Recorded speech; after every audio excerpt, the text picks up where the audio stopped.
Aura PH, Midnight, thoughts on the bans na meron dito yung teams? Alam mo, naalala ko yung spill eh. Who will make the smarter choice in terms of the draft? Pero dito, pagdating sa Execration and Aura PH, we've talked about how Aura PH has been really good with the drafting lately, no? And Execration, they are still covering up some of their weaknesses on this aspect. Pero sa nakikita natin, may smart choice na kagad ang Execration, removing the Digi of Aura PH. Tapos, yung isa sa hero na talagang kaya i-flex ng Aura PH, yung Cho. By the way, 1-0 Kelra kay Kiel BJ sa Jack and Poy.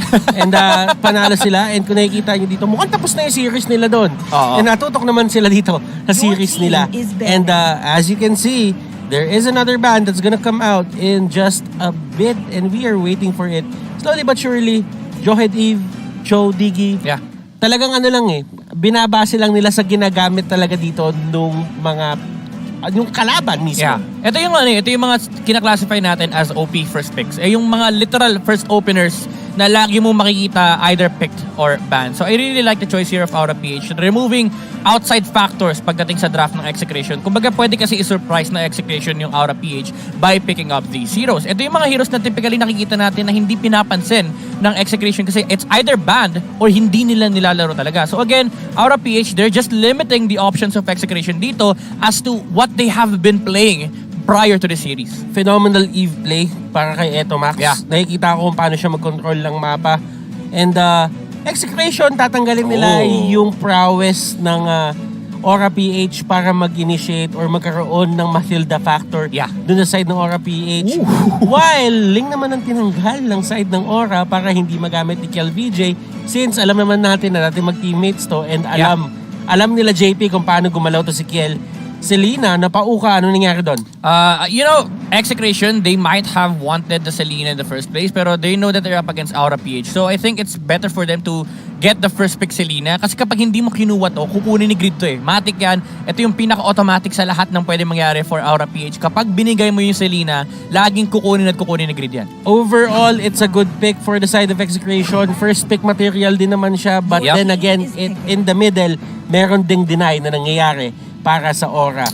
Benedetta Granger, while sumagot naman dito yung Execration ng Lance at Kufra. I like this. The idea behind the Lancelot pick is, well, pinik naman na yung Ranger on the side of Aura PH, but it threatens the jungler of Aura, and there's no flexing room anymore for Aura PH. You already see two of their cores at dinagdagan pa nila. Pinasok pa nila yung Alice D. Benecutie. So this is Aura PH showing Execration na wala na kaming pakialam kung makipag-contest kayo sa amin. We just want to get our heroes. And Execration, I really like the answer. The Lancelot immediately picked up after the Granger kasi ito yung direct answer nila against Aura PH.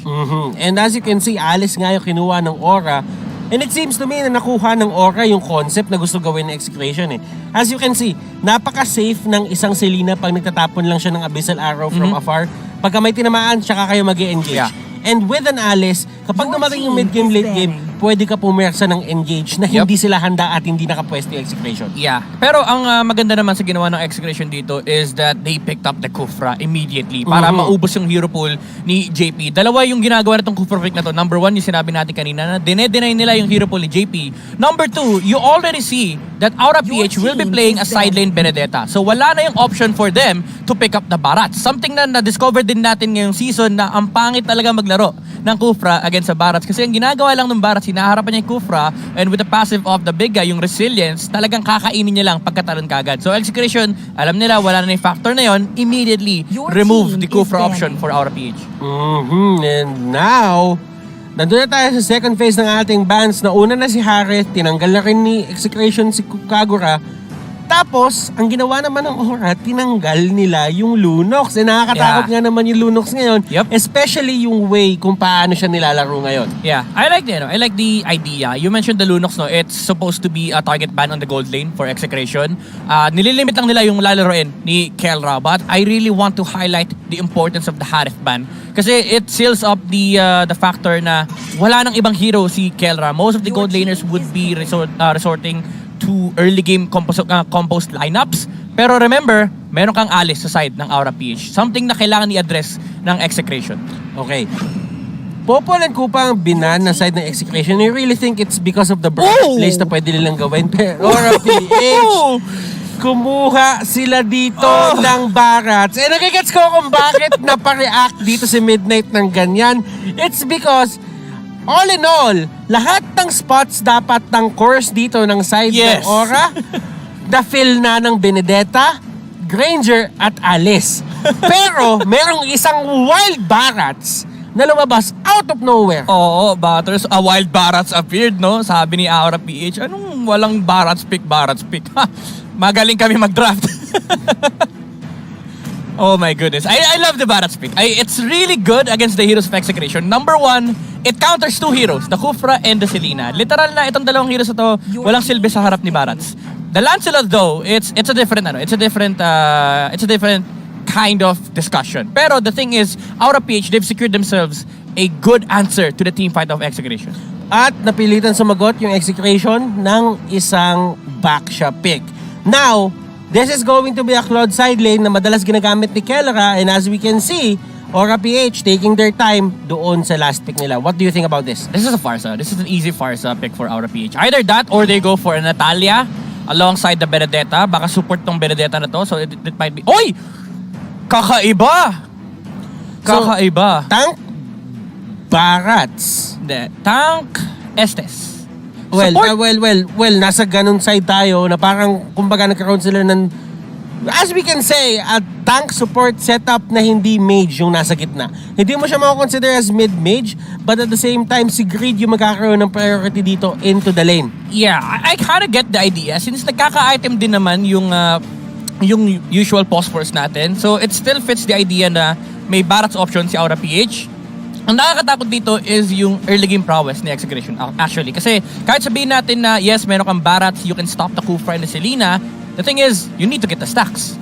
And yung early game na Execration, they can just snowball with the Selena, leash niya yung Lancelot with the arrows, tapos play aggressively in the jungle of Aura PH. That is true, Midnight. And do not forget na kahit may Barats sa kabila, CH4KNU is one of those specialists na bigla kang gugulatin ng magandang setup. So, this could be a factor, sinasabi ko lang, for the side of Aura PH na kailangan nila bantayan. Yes, you do have the counter, but still, if someone is playing the Kufra in a good manner or a good position, parang ramdam ko kailangan niyo pa rin mag-ingat. Let's head on sa Celestial Palace. Hindi pa pala, ladies and gentlemen. Testing lang, practice Testing lang. Parang ano yan, sabi ni CH4KNU, sige, testingin natin yung Kufra sa Barats. Specialist di ba? It's something na it's something na you can't remove from the player. And by the way, yung slotting nun, Midnight, first phase, pinili si Kufra, at ang actual na sumagot is going to be Aura. Yeah, and it was something na nakita natin previously that has been done by Execration, no? Knowing na ito kasi yung recipe nila for success. So, sabi ng, marami nagsasabi, bakit nga naman di binibigay yung Kufra at Atlas ni CH4KNU? Well, ito na, sabi ni Pakbet, first phase, Kufra tayo kagad. This is interesting. Katulad nga ng sinabi natin, all of the teams have different understandings ng meta, ng drafting, and they will have to execute it well dito sa game na to. Now, ano yung factor na merong tig-isa or dalawang player na talagang gumagamit? Sabihin na natin na alam kung paano gumagalaw yung laro ng isang team o kung paano gumagana yung bootcamp nila? I think ang factor dito is yung sa Execration, no? They have 4 of the key heroes that they wanted. So I think mas kabisado nila dapat yung laro ng isa't isa, no? Yung communications nila sa camp, especially with Kel VJ and Etomax on the Lancelot and Selena, mas pabor sa kanila yung ganitong klaseng setup. While you have Aura PH na medyo nag-adjust. And I think they were even forced into a corner here to pick up the Estes in the Barats. And as you can see, yung triple split screen natin, Kilowash versus Renjo, Kelra against Benny Cutie at Greed Etomax. Medyo nagkakaroon ng onting suntukan din sa may gitna at si CH4KNU nandun agad sa pwesto ng Granger at ng Estes. Yep, yan yung sinasabi natin kanina. Yung aggression na pwedeng dalhin ni Selena at ni Kufra on invading the jungles of Aura PH. It forced the retribution immediately on the side of Lord Hades. Pero si KLVJ, ginamit din niya actually yung retribution niya. I think it was on the Little Wanderer para lang masecure. But yeah, it does mean that Aura PH, they can be delayed by the presence of the Kufra and the Selena. Greed, Etomax, medyo nagkakaroon sila ng onting back and forth doon at ginagamit ni Etomax yung window na hindi pa level 4 dito si Greed para maging aggressive. Yep, and ang malaking problem dito for Aura PH, hold that thought. And there is Kelra going down, rotation coming out from Aura PH, Execration. They are they are going to have problems if magtuloy-tuloy ito. Yeah, the wonderful side, the wonderful things on the side of Execration here is that JP got the purple buff instead of the Granger. Maybe something na pre-practice ng Aura, no, na kay Estes yung purple buff. Pero normally you'd see Granger have the purple buff, and I think it's because of the presence din, yung panggugulo ni Kufra tsaka ni Selena. Pero napaganda actually kasi they immediately rotated towards the bottom lane. If it was any other hero rather than Granger, tingin ko hindi yon magiging case eh. Yeah. Kailangan mo ibigay yung purple buff. Yeah, Kay dun sa hero na yon, like a Lance, a Ling, kasi kailangan nila yung energy, kailangan nila yung mana.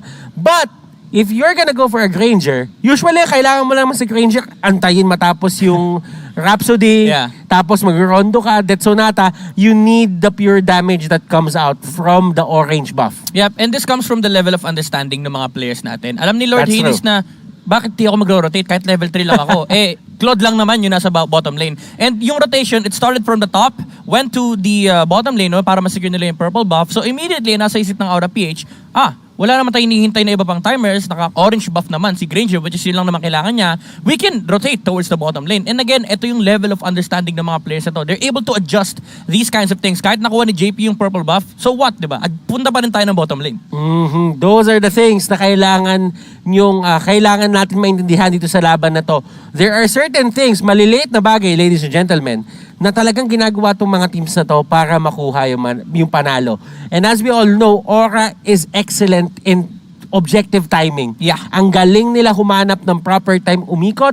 And for Execration, I really think yung pagiging aggressive nila is top-notch. Oh, yeah. Ngayon, kung mababasa ng Execration yung timers netong side ng Aura, baka yun yung maging way nila para matalo yung Aura doon sa mga objective fight. Yep, and those conditions for Execration will come pagdating ni Lancelot ng level 4. Pati na rin si Kufra actually, very critical yan. So they have a timer na kaya nila i-contest yung Aura-PH. As of right now, early game should go in the hands of Aura. But the thing is, the Lancelot will literally be unstoppable in this game kapag nag-snowball siya. Kasi if you look at the heroes of Aura-PH, all they have is defensive capabilities against the Lancelot. They have no offensive capabilities against KLBJ. We did see this nung week 7 din. Actually, one of the 2 days na meron tayo ngayon. Yung Signal, si Kekedot, gumamit siya ng lapu-lapu, which is, siya yung naging tank, pero siya rin, technically, yung naging side lane, di ba? Side lane kasi lapu yung gamit niya, pero nasa mid. Yep. And I really think na pareho yung konsepto nung lapu at saka nung Barat sa ginagawa nila ngayon. Yeah. So, masasabi ba natin na nagiging maganda ba yung matchup na to kay Etomax? Kasi pwede niyang batuhan ng pana si Barats, and Barats, as we all know, wala siyang dash. Ang nangyayari dito kay Barats, parang nga siya isa sa akin na wala siyang mobility kahit ano. Talagang lalakarin mo yung mga bagay-bagay kung wala kang flicker. So do you think that is going to be something na kailangan tignan ng Execration na papababain ko yung buhay ni Grid bago tayo pumunta ng objective? Yeah, I think they should kasi by nature, it's already a victory for them knowing na position 4, Barats to. Even though you explained kanina no, na yung post 4 natin, nagiging blurry na nga kung sino yung mga heroes na nilalagay dito. Pero as Aura-PH, no, as this game goes on, mararamdaman natin na parang nagiging 4 yung core nila. Pero as it is right now, they have no heroes like Farsa, they have no heroes like Kagura na talagang natural playmaker. So again, if you're gonna ask the question na should Execration look into this, I think they should. Kasi if they pass it up, it's victory already out of the window. Renjo, umikot kay Kilowash at ang dalawang mag-idol na nagbatian sa Twitter at sabi nila, makakalaro ko yung may idol. Ang sagot ni Kilowash, good luck po, Idol Grid. Alam mo, ang kinaganda naman dito sa matchup natin is lahat naman to magkakaibigan. An eye for an eye, double stun. Yeah. The thing is, iba pa rin kasi pagdating sa sa laro talaga. Pag umaga lahat kayo, kahit magkakaibigan kayo, magkakaaway kayo sa game. Siyempre, wag mong awayin yung kampi mo. Wag mong awayin yung kampi mo, Grid. Sinubukan siya kuwain ni Kelra, pero kasi masyado mataas yung buhay niya and ginamit yung Blazing Duet na yun para mag-clear lang ng wave. Yep, something na nagiging nagiging normal na rin for Claude users, no, expending the Blazing Duet para mapabilis yung farming speed. I like what Aura is doing right now, contesting the bottom lane, habang si JP at si Grid nang gugulo lang. Uy, nakain pa. And si Grid dito as welcome, nagkabatuan, and look at this, Kilowatt to the rescue. Maaabot na kasi ito, Max, hindi niya maaabot. KLBJ na paggamit ng 200. Wala na yun. Nasa cooldown na yun. Renjo, one more hit, revitalize, hindi siya masasalba. Grabe, Kilowash with the rotation on the Benedetta. Additional pa yung sustain na binibigay ni JP. And now you see how good of a defensive lineup Aura-PH is. Kapag wala ka ma-burst down, literal na isusustain lang. And ang naging problema nila dun is they exhausted a lot of resources on greed. Pero hinil lang siya ni JP. So nung pumasok na si Kilowash, there was literally nothing for Execration to do. Dun sa may taas, nagkakaroon tayo ng push galing kay Kilowash at kay Lord Hades. Renjo being the back siya. I mean, malakas siya mag-hold ng lane. Yeah. Don't get me wrong. Yeah. But in terms of wave clear, kailangan mo gamitin yung ultimate mo. Yep. And Execration, ito na yung pinag-uusapan natin timers kanina. No? Nandyan na yung level 4s ni CH4KNU, but they need a lot more time. They need the items on the Lancelot, on KLVJ, and they actually need for Sildina to scout some potential targets here for Execration. And meanwhile, Aura-PH naman, pwede sila mag-relax lang. Again, ito yung lineup na pwede ka mag-relax as long as Execration, they're not playing aggressive. Kasi pagdating ng late game, you have all the defensive capabilities in the world and ma-amplify pa yan with the items that they can buy. Ngayon, nakikita natin yung Selena dito ni Eto Max. Talagang umikot-ikot lang siya. Try niya maglagay ng trap. And napakalaking bagay kasi na jungle track mo, yung kalaban. Yeah. Like, for example, itong Granger na to mabilis mag-clear to. And given the fact na mabilis siya mag-clear, yung timers ng pag-gank niya, dun sa may top or dun sa may bot or possibly yung mid, napapabilis din eh. Yeah, definitely. So, ibig sabihin, kapag nilagay ka ng trap doon, nakikita mo at nababalaan mo yung teammate mo, oy, papunta na sila dyan. Nandiyan na sila sa area mo, mag-target hug ka muna. Yeah. Yun yung information control na pwedeng makuha ng Execration. But this is something that should switch come the mid-game, no? Imbis na pang-defensive na, uy, back ka muna, turret hug ka muna. Dapat pagdating ng mid-game, when you get information from the traps, dapat makapag-calculate na aggressive play si Execration. Kasi that's their main condition. That's their primary condition to win this game. Kailangan mag-snowball yung Lancelot. So when the timer comes, dapat talaga mag-switch yung laro ng Execration. And this is going to be interesting kung paano nila gagamitin yun sa kanilang advantage. And Kilowash, na kung nakita nyo dun sa last part na nakita natin yung mapa, nandun siya sa may triangle brush noong top lane. Ngayon, it's kinda like a Benedetta special na eh. Na hindi lang naman si Kilowash yung gumagawa nito. And Kilowash knows na pwede magamit yung presensya niya doon sa may ibang lane if ever man mabilis niya makiklear yung wave. Yeah, napakabilis kasi ng mobility ng Benedetta. So it's something that comes with the hero. Parang second nature na, no? Kapag nilalaro mo yung Benedetta, once you've cleared the wave, you should automatically rotate. Kasi aabot at aabot ka. Parang essentially far sa side lane. Na kapag na-clear mo na yung wave, pwede ka mag-rotate towards mid, help your teammates, and tulungan mo na kumontrol ng resources. So Kilowash, it's really good that he is doing this kasi kung hindi nila ginagawa yun, walang punish sa yung pag-farm ni Execration ng early game. A lot of teams are doing this and at the same time, guys, ngayon sinasabi ko na sa inyo, nagiging mainit ang last day natin. Mainit na nga sa first two series. Feeling ko papainitin pa ng third and fourth. Ngayon, Aura Execration, they're looking at each other and ngayon ko na napansin pala, midnight, no? Nabuo na naman yung Season 4 at Season 5 champions natin. Oo. Andito lahat, no? Si Raplisha lang ata wala eh. Well, si Raplisha, feeling ko ano naman yun eh. Tamang nood na lang. Sabi niya, wala, tapon na kami. Tsaka sabi ni Raplisha, feeling ko, wala eh. Talagang nandyan na ako eh. Ramdam niyo naman ako dyan eh. Ramdam naman yung presensya niya eh. Tsaka feeling ko si Raplisha kasi busy na kinakirl niya yung blonde na buhok niya. Wag natin balikan yung mga bagay na gano'n, ladies and gentlemen. Kami ang nabiktima noon. Yep. And alam mo, seeing them playing on opposite sides of the map, talagang, alam mo yon, ang tagal na ng pinagdaanan natin sa MPL. Ang tagal na rin na pinagdaanan nila. Even though na taon lang halos yung pagitan nun. Nakikita mo that these players are evolving. And Kilowash, Electro Final Blow, clearing out the wave. At kung mapapansin mo yung placement ngayon ng Aura sa mapa, nandun na sila sa side ng Execration. Oo. Ito, alam mo, familiar na familiar to eh. Kakakita lang natin tong ganitong klaseng gameplay from our previous series. This is how Blacklist Internationals play the map. They split with Edward and rotate towards their gold lane, maximize kung ano man yung farm na meron yung gold laner nila, and just insanely put a lot of pressure on one of the side lane. Kasi alam mo na lamang naman yung isang side lane when it comes to wave clear. So, pwedeng apatin mo yung isang lane habang walang sagot yung kabilang team. Yes, nakuha niyo yung kill kay Greed dahil dinelay niya kayo sa pagpunta dun sa baba. Yeah. Pero look at this. yung farming spot ng isang Claude as early as 5 minutes in, wala na siyang torre doon. Wala na talaga. Nada.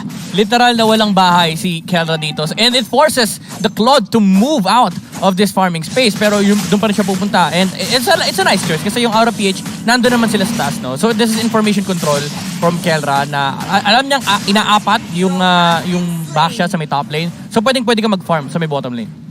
And as you can see, si Kelra doon, napakalayo ng pinuntahan niya and matatagalan siya bago makapunta dito sa may turtle. So it's going to be a 3v4 situation. Kung gugustuhin man ng Execration na kunin to, pero entry god, KLVJ, naagaw pa niya, Lord Hades, ang kanyang next target, KLVJ, going up and manning up against the side of Aura. Wow! Kiel will go down, but still the fact remains. Nakuha niya pa rin yung turtle at nakuha niya pa rin si Hades. Okay na yon, Butters, kasi nakuha naman yung jungler, diba? Na-trade lang, kumbaga, pero essentially, it was just a mistake from KLBJ. Pero nakuha pa rin niya yung kailangan niyang kunin. Wala lang siyang dash, pero kung meron yun, baka naubos ang Aura-PH. Oh! Nice play from the Kufra right there. And Benny Cutie, di nga in-expect yun. Napapasok pa si CH4KNU. Binigay ni CH4KNU yung buhay niya. And it's a good move kung iisipin mo. Kasi, madedelay yung pagkuha ni Alice ng stacks. Yeah. And hindi pa siya makakapag-farm for that certain moment. Yep. Tsaka ang kinaganda ng trade is tank naman si CH4KNU. He passively gains gold from the mascot he has. Oh my goodness! Kelra! Blazing Duet! Oh my god! Kulang yung damage, Butters! And grabe yung pag-pinpoint nila kung nasan si Lord Hades. If ever man na walang ulti si JP doon, that could have been a kill. Grabe yung damage output. Oo, kailangan alalahanin ng Execration, ng Aura to, no? Yung damage na nakukuha nila from the Claude. And especially yung setup pa ni Kufra. Oh, very cutie going in. At binawian ni Benig si CH4KNU dito. Talagang nung nakita niyang papasok na, tsaka naman siya pumasok. Siya na mismo yung nag-dive. KLVJ, na biktima na dito. Let's welcome Kilowash. Sa may pinakalikod, sinusubukan niya i-zone out yung mga members dito side ng Execration. Aura, they will take down the turrets once again. Lumiit na naman ang mapa nila. Renjo humarap. Hindi pa kinakaya ng Aura ngayon, pero masaya sila sa nakuha nila. Yeah, alam mo, Butters, this time around, Aura-PH, they're the ones holding a gold lead against Execration. Although nandun pa rin naman yung damage output ni KLVJ, at this point, the sustain is just higher on the side of Aura-PH. Nandiyan na yung heal ni JP, nandiyan na rin yung defensive items on the heroes of Aura-PH. And ayun, makikita natin yung item check na naka-brute force breastplate na si Lord Hades, and pati na rin si Barats, meron ng Dreadnought armor building up his next item. So this is a huge problem for Execration kasi Blade of Hephaestus pa lang inukuha ni KLBJ. And yung Aura ngayon, no, parang hindi sila yung timing perfect na team. Oo. Na yung Execration, nakakitaan mo na pinipilit pa rin talaga nilang i-contest kahit paano yung mga objectives. At ang nagiging way nila, sila yung nauuna dun sa pwesto. And right now, magbaba-out sila doon kasi nga mas madaming kailangan i-manage lanes as compared sa Aura. Kaya na, antique kiras for greed and ultimate bonding experience for Aura-PH. 5 hero yun nasa mid lane. Hindi nila hayaan na matapos to. They can still take more objectives. May Titonos welcome pa si Greed. Arrow hits JP pero wala naman silang pakialam. Systematic ang ginagawa ng Aura. Check! Doon natin sa may pinakalikod. Lord Hades na naman yung na-target nila. KLVJ nasa gilid. And Blessing of the Moon God. Pinihit ni JP. Pero will it be enough? Kelra dito tutumba. Claude will go down. Estes ang next na tutumba, mga kaibigan. Greed, trying to run away. Pero sa sobrang daming tao dito, tingin ko midnight, this is going to be a kill. Kilowash, nandito pa rin, eye for an eye. Makakatakbo ba siya? Renjo, hinahabol siya unti-unti. Stun, nandun, bago tumama yung gulong. At sila CH4KNU, Max, humahabol pa rin. Sabi nila, sige pre, tatangkihin ko to, ako na bahala. Execute, ginamit na ni Kilowash. Para kahit po, tinamaan ng pala. Max, tumama yung pana. Alam mo, napakalupit nung start for Execration. CH4KNU with a perfect sandwich play on the back line. Nag-shift ng focus si Aura-PH. Nagulat sila, may Kufra sa likod. Pero hindi nila napansin is the entry of the Lancelot. Napakagandang pag-control nun with the dashes. And he was able to secure the kill onto Lord Hades. Pero I think napunta sa ibang hero yun. Pero it could have been better for Execration if had Benecutie not noticed Kelra's entry with the Claude. Kasi ang ginawa ni Benecutie, nung nagkakaroon na ng team fight, alam niya na ang kailangan niyang isipin is may paparating na Claude. So he was able to hold off Kelra with the Blazing Duet and napatay pa nga niya yung Claude. Pero this is something that they have to worry about. No? Again, yung damage output ng Execration, it's still overwhelming at this point. Kailangan pa rin mag-ingat ng Aura-PH whenever they try to engage on team fights against Execration. Aura is doing great lalo na sa mga team fights, but Execration nagbabato rin sila na sarili lang suntok. Lord is now up at nakikita nyo naman yung pwestuhan ng mga team dito. Nasa taas na sila. And you know what, Midnight, ang pinaka napapansin ko dito sa side ng Execration, ang galing nila i-pinpoint kung nasaan si Lord Hades. Yeah. Ito kasi yung primary target nila. Kumbaga lahat ng mata ng Execration nakatingin sa Granger. Pag lumabas sa cellphone nila, auto-lock yung mata nila. Ang tinitignan nila si Lord Hades. And nagre-reflect naman sa KDA 0, 2, and 3. At the moment, yung Granger natin. Ito yung hero sa side ng Aura-PH na ang tingin ng Execration, bawal kang maglaro. Eh kung mapapansin mo, Midnight, yung passive dito ni Greed, literal na mas nagiging madali ata siya tamaan ng panay dun sa big guy. Lumalaki siya. Pero alam mo, Batas, wala naman kasi siyang walang problema eh. Kasi pag tinamaan siya, less than 1 second yung yung stun ng arrow sa totoo lang eh. Hindi siya tinamaan, sayang. Diba? Ang nangyayari kasi, okay lang na saluhin niya yun. Kasi nga mayroong passive. At dahil sa passive na yun, tumataas yung regen, yung stun time, bumababa. Oh my goodness. Greed, ahali siya, Benny Cutie, nandun sa may pinakalikod. Eto Max, nahuli. At eto na yung sinasabi nating force engage. Wala sa pwede, eto Max, kaya siya mahuhuli. Si Kellera, walang pumansin. Sinusubukan niya i-take down si Greed, pero tingin ko hindi yun yung tamang target. Grenjo, tinatangke, 4 na tao. CH4KNU, 2 tangke, nandun sa may pinakaharap. Hinayaan na nila makatakas si Kellera. Si CH4KNU ang main target nila, and that turret sa may gitna. Nakita mo yun, Tatters. Tinangke ni Greed lahat. Tyrant's Revenge, Tyrant's Rage. Pati yung pa natin ang buhay pa rin with the sustain of the blessing of the Moon Goddess and Aura-PH. They want to end the game right now. Gustong-gusto na lang tapusin to, Kilowash. And Benny Cutie, grabe yung effort na pinapakita nila dito. The golden duo of Aura-PH. Greed, yung pana sinasalo, yung tenacity nandun. Less than 1 second, sabi ni Grid. Panahin mo ako, okay lang. Tatanggapin ko ng buong puso. Alam mo, si Grid dito, napakalaki na nung barracks niya. Gusto niya talaga, syempre gusto ni Grid malaki siya. Para may stacks with the big guy. And kahit anong CC ibato mo sa kanya, hindi nagtatagal ng 1 second. And ito yung nakikita natin dito, si Grid. Literal, sinasalo niya. Lahat ng pwedeng saluhin para lang lumaki yung kanyang barracks. And at the same time, papansinin mo, huwag ka tumawa dyan. Eto Max, kahit anong gawin niya, kahit subukan niya palusutin, parang nangyayari kasi, si Greed, hinahanap niya pa na matamaan siya. Sabi ni Aura-PH dito, pag meron tayong barat sa harap na, na full stacks, pwede tayong pumasok ng pumasok. Kasi sasaluhin lang ni Greed lahat eh. Literal na, again, ito yung pinag-uusapan natin kanina noon, literal na walang kayang gawin si CH4KNU and pati na rin si Eto Max kapag yung barats yung problema nila. Pero kaya nga napakaganda ng sandwich play ni CH4KNU kanina kasi hindi ready and ang natalunan niya is yung backline which was Lord Hades and the gang. Pero ito, naku po. CH4KNU, ginamitan ng Daytona's welcome, hindi ma-cancel, dinala niya doon sa kamay ng kanyang teammates. Kahit wala na yung stun, gusto lang nila mapalapit and ayaw niya din itama sa pader kasi if ever hindi nila mapatay agad, sila yung mababalikan doon. Tabi-tabi pa naman sila, sabi nila, wag dyan pare, tabi-tabi tayo. Pag tayo na-ult yan, tapos ang ML.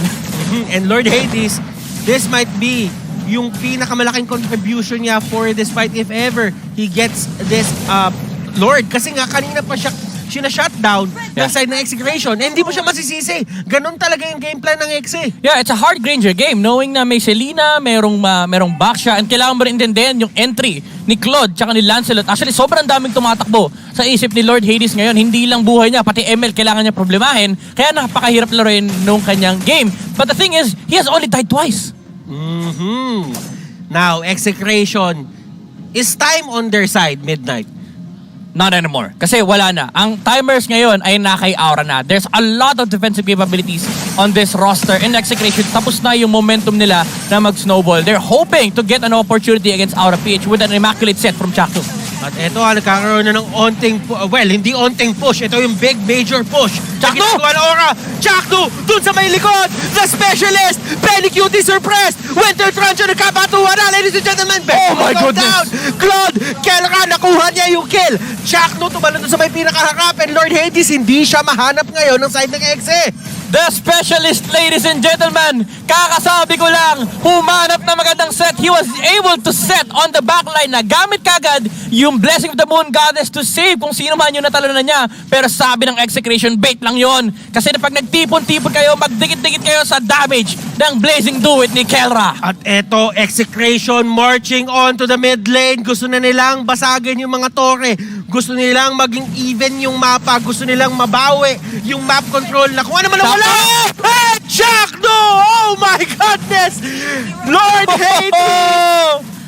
Oh my! But win condition of Aura-PH. Tanggalin si CH4KNU. Oh! Ano yun? Ano yun? Wala. Alam mo, Butter, sabi nga ni Pakpet, nasa player na yan. Wala na sa draft. Kinounter na ng Aura-PH, pero CH4KNU kasi yan. CH4KNU making impossible plays happen dito para sa side ng Execration and Aura. Paano mo sasagutin yung isang tao na magaling lang talaga mag-set? Wala. Dasal. O kaya, ang pwedeng gawin ng Aura-PH dito is constantly look for the Kufra. Pero kasi, ang problema nila dun sa part na yun, di ba, nagpupush yung Lord, lahat sila nakatingin kay Lord. Si Kufra, si CH4KNU, wala sa base. Ang hirap sagutin ng mga ganong klaseng movements. Veteran moves eh. Veteran moves and CH4KNU. Kailangan mo talaga siya i-take account for. Kung hindi mo alam kung saan si CH4KNU at any possible moment ng clash, ganun yung mga bagay na nangyari. At nahagip niya doon si Benny Cutie. Si Benny Cutie, hindi siya nakalapit sa madaming tao. Na-control siya from afar ni Kelra at nung Lance, nabatuan na siya ng Thorn Rose. And at the same time, Midnight, parang ano yun eh. Yun yung pinakaayaw na pwesto ng isang alis na walang malapit sa kanya kasi nagda-thrive. Nagda-thrive ang isang alis kapag maraming kalaban na nakapaligid sa kanya kasi sustain is coming from the enemies themselves. Yeah, and then nagisagot din ng Execration is nung nag-winter truncheon si Alice, wag na nating pansinin. They went for the backline. Kelra actually made the perfect entry to that team fight. Sabi niya, okay guys, nakapag-setup na si CH4KNU dahil nga naka-ultimate bonding experience ang Aura-PH. Dikit-dikit sila, lahat sila sinalo. Yung damage output ng Blazing Duet, even with the sustain of the winter truncheon, hindi naging enough yon for Benny Cutie to go out. Alam mo ba kung ano yung nakadikit talaga doon? Ano yung nakadikit doon? Ano yung LAN cable? Nagiging mabilis talaga lahat. Double giga eh. Sakto green pa yun, no? Oh, double giga eh. Double giga. Yun yung tinatawag na double giga connection. Ngayon, balik tayo dito sa my game. Ladies and gentlemen, mga LAN cable ngayon, huwag ka tumawa dyan. Alam mo, naniniwala naman ako. Kasi pag dinikitan ka ng JP, only speeds. Only speeds. Takbo lang na takbo. Only speeds. Yo! Now, Aura. Laban lang. Oy, nandiyan na. ang dami ng immortality sa side ng Aura-PH. Actually, this is something that Execration needs to worry about. Yung second round ng Aura-PH. Again, if you are a sustained lineup, habang tumatagal yung clash, no? Even though beneficial kay Claude, yan, kapag wala ng burst damage yung lineup na kalaban nyo, pabor sa inyo. Kasi second time around, may sustain pang idadagdag yung Aura-PH. Renjo, nahuli siya. Meron pa ba siya nung gulong? I think not. Revitalize, pinapatagal lang, dinedelay lang inevitable, and he will go down. Oh, Grid? While si Grid, nahuli din doon sa may gilid. Oh, nakain! At nakain siya dito, dalawang member ata ng Execration na mawawala. Make that 3! Eto Max, makakatakas ba siya? Pero nandun yung dalawang members, hindi ko na alam kung saan sila nakabase. Yung isa na sa kabila, yung isa nanggagaling dun sa river. Araw? Tatama, pero still. Less than 1 second. Less than 1 second. Grabe, bahater si Grid. Mamamatay na siya. Pagkakain niya kay KLVJ, which was nice target selection by the way, kasi alam niya na si KLVJ yung papatay sa kanya. Pagkakain, flicker out, dinudge yung huling tira, and he was able to regen some HP after the Daytona's welcome. Actually, pagkakabasa ko nga doon Midnight, yung nag-Daytona's welcome, nung hindi pa kumakagat, nag-flicker na siya. Nag-flicker na kagad para ma-dodge niya. Para mahuli niya yung Lancelot. And di ba, katulad nga ng sinabi mo kanina, Lancelot is one of those heroes na ang hirap talaga huliin ng Daytona's welcome. Kumbaga, pag Daytona's welcome, tapos Lancelot yung kalaban mo, unless magamit niya talaga in a wrong manner yung kanyang mga skills, ilista mo na makakataka siya. Oo. Pero at least you bait out the dash. Kasi ang kailangan niyang gawin doon is gamitin yung kanyang first skill, lalo pag late na. Pwede mong gamitin yung Phantom Execute mo to get out of the AOE. Pero most of the time, syempre yung Lancelot gusto niya minamadali. Kaya yung first skill, nabebait out yun. Kaya medyo interesting yung matchup ng ng Barat tsaka Lancelot. And ngayon, nakikita nyo, both of the teams, nandito na sa area ng Lord. EXE, eto Max, nagbabato ng pana, and that is going to be a 1-second stun dahil nga medyo malayo yon. And remember, it's all about the range for the Selena. Yep, sakto. Nakita niyo si Bren rito. Naku po! Aura PH, alam nila kung nasan si CH4KNU, Kuya Butters. And ganda na huli ni Benny Cutie. That is not a flicker in. That is the flowing blood. Grabe naman yung mga dodgerist na mga players natin. Actually, muntikan na si Execration. But the thing is, at least, it forces out Execration from this box of the Lord para ma-take ng Aura PH. And napakahirap i-contest nito kahit papatamahin nila yung pana nila. Oh, KLVJ! Oh! Renjo! Nabunggo niya yung Lord. Saan niya mapupunta? Benny Cutie. Nahabol si KLVJ. Flicker in. Matutumba si Kiel. Pero kakailanganin pang haba ng aura yung Lord dito as they march on sa may gitna. Execration, what can they do? 3v5 situation. And actually, 2v4. Kasi hindi pinapauwi ni Kilowash dito. Yung back siya. Pero may Blazing Duet. May Blazing Duet si Kelra. He can actually clear the next wave. And hindi na nga nila kinailangan gamitin. Grabe naman yung pagbunggo ng gulong ni Renzo doon. It saves Execration from this final push. If Aura PH got the Lord, it could have been very bad for them. Pero ito, may next wave na tingnan natin. Kung 20 seconds. Kailangan nila i-hold. Renzo, pabalik. Blazing Duet, ginamit, walang damage whatsoever. Nahuli nila si Kelra. Daytona's welcome. Coming in. CH4KNU, Tyrant's Rage. Pinaalis nga lang yung minions. And I think, Midnight, this is it. Victory for game number 1 goes to the side of Aura Philippines. My goodness, Greed. Sabi niya, ibe-Blazing Duet mo pala. Flicker in, Daytona's welcome. Hindi na dodge ni Kelra yun kasi agad-agad nang ginamit, Butters. And this winning moment is brought to you by Oppo A9 IV. And my goodness, what a game. Actually, pinapanood ko yung game na